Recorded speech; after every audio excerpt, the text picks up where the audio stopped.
আসসালামু আলাইকুম, কেমন আছেন সবাই? আমি তোহামনি। আর গরমের মধ্যে আসলে কেক আপুরা কে কীভাবে কেক নিয়ে কাজ করতেছেন অবশ্যই জানাবেন। কারণ আমরা যারা কেকের কাজ করি আসলে গরমের মধ্যে অনেক বেশি সমস্যা হইতেছে। যে পরিমাণে গরম আসলে মানুষই ঠিক থাকতে পারে না। আর এখানে কেকের ক্রিম তো বিট করার সাথে সাথেই মনে হয় যে গলে যায়। আর সবাই শুধু বলেন যে আপু ক্রিমের সাথে আপনি কি ইউজ করেন, কিভাবে ক্রিমটা শক্ত রাখেন, কোনো প্রবলেম হয় না নাকি?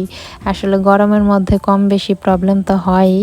আর এর জন্য সবসময় বরফ রাখবেন ফ্রিজের মধ্যে। আর কেকের ক্রিমের নিচে যে বোলটায় ক্রিম নেবেন নিচে অবশ্যই একটা বরফের বোল দিয়ে অথবা ঠান্ডা পানি দিয়ে তারপর কাজ করবেন, যেন এত গরমের মধ্যেও ক্রিমটা যেন ঠিক থাকে। আসলে এত গরমে কি বলবো, বলার ভাষা নাই। যে পরিমাণে সমস্যা হইতেছে তাও কাজ করতেই হবে, একটু কষ্ট করে মানিয়ে নিতে হবে।